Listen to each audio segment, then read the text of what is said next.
bertemu lagi dengan Ibu Isti Indartanti. Kali ini Ibu akan membawakan satu cerita yang sangat bagus buat kalian.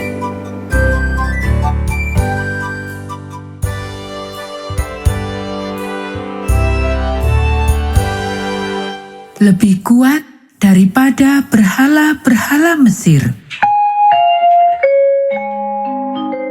Ayat hafalan Mazmur pasal 86 ayat 10. Sebab Engkau besar dan melakukan keajaiban-keajaiban. Engkau sendiri saja Allah. Pekabaran pelajaran ini, Allah sedang bekerja untuk menjangkau hatiku.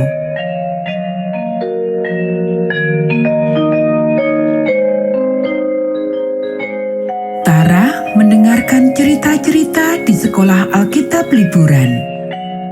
Mereka selalu menceritakan kepadanya tentang kasih Allah terhadap setiap orang di dunia ini. Ada begitu banyak orang di dunia ini, pikirnya. Bisakah Allah sungguh-sungguh peduli kepadaku?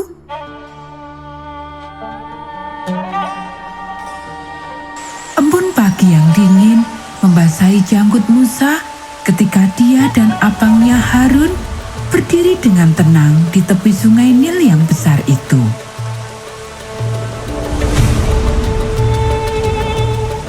Dia datang. Musa berkata dengan pelan,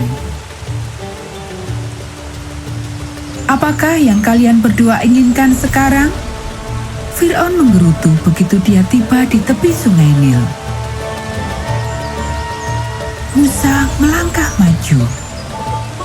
"Tuhan, Allah bangsa Ibrani, telah mengirim aku untuk mengatakan, biarkanlah umatku pergi." Tuhan berkata, "Engkau akan mengetahui bahwa akulah Tuhan. Aku akan memukul air sungai Nil dengan tongkat ini, dan sungai ini akan berubah menjadi darah. Ikan di dalamnya akan mati, dan sungai ini akan berbau busuk.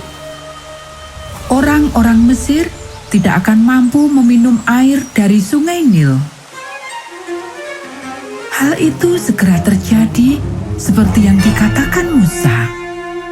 Di seluruh Mesir, air berubah menjadi darah. Bahkan air yang disimpan di dalam kendi di rumah-rumah bangsa itu.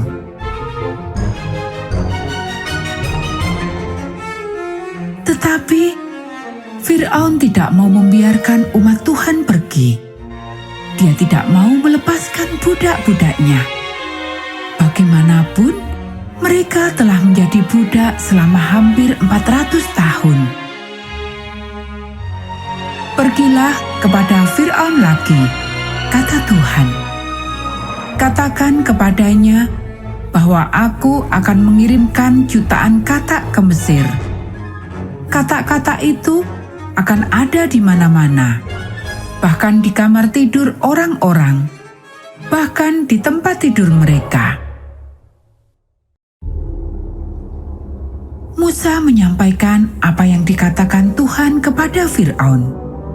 Dan hal itu pun terjadi tepat seperti yang Musa katakan. Katak-katak ada di mana-mana, dan mereka membuat bangsa Mesir menjadi kacau balau.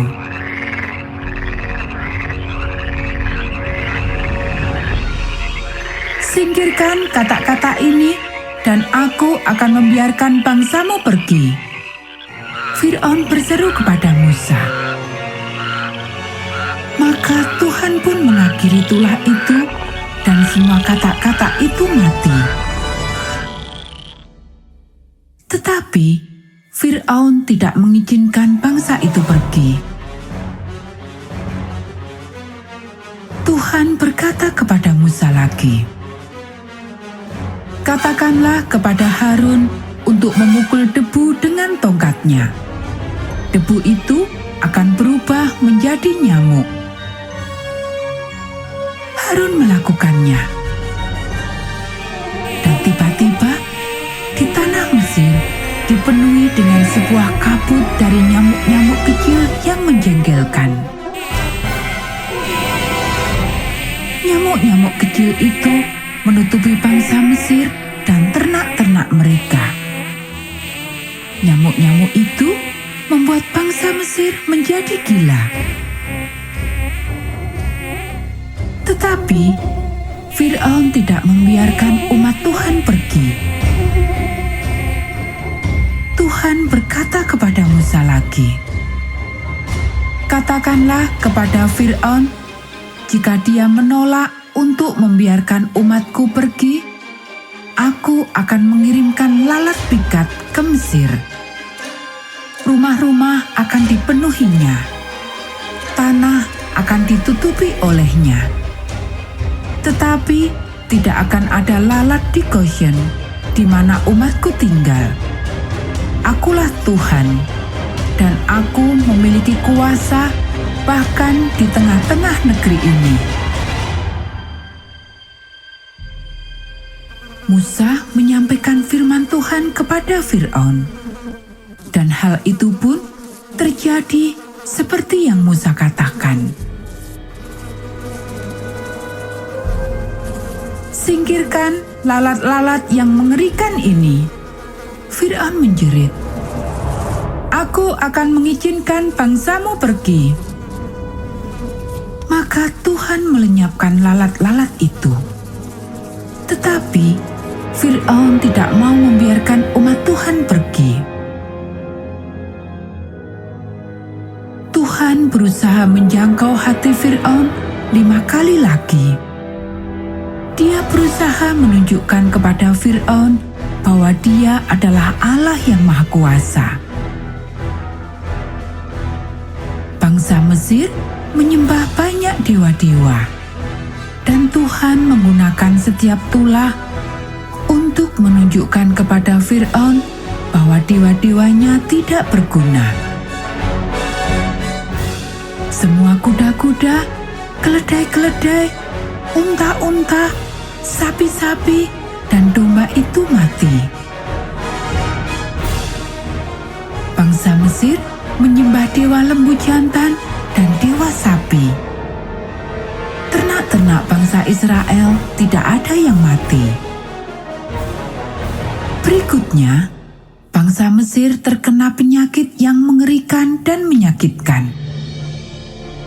Mereka menyembah sebuah dewa berkepala singa yang diharapkan memiliki kekuatan untuk melawan penyakit. Kemudian Tuhan mengirimkan hujan es. Bencana itu memusnahkan semua hasil ladang dan setiap pohon. Bangsa Mesir menyembah sebuah dewa langit dan sebuah dewa badai. Hujan es itu tidak jatuh di mana bangsa Israel tinggal. Kemudian Tuhan memenuhi seluruh Mesir dengan belalang-belalang. Belalang-belalang itu memakan setiap tumbuhan hijau yang tersisa di negeri itu, dan juga memenuhi rumah-rumah. Dewa panen bangsa Mesir tidak dapat menyelamatkan mereka. Akhirnya, sebuah kegelapan yang pekat dan mengerikan menutupi Mesir selama 3 hari. Dewa matahari mereka tidak dapat menolong bangsa Mesir. Tetapi terang menyinari tempat di mana bangsa Israel tinggal. Tuhan sekarang telah memberikan 9 kesempatan kepada Fir'aun untuk mengetahui bahwa dia jauh lebih besar daripada dewa-dewa palsu bangsa Mesir. Dia telah berusaha berulang kali untuk berbicara kepada Fir'aun dalam sebuah cara yang dapat dia pahami. Dia akan mencoba sekali lagi. Nah, anak-anak, demikian tadi cerita Alkitab untuk kita pada saat ini. Kita akan bertemu kembali di cerita Alkitab yang selanjutnya.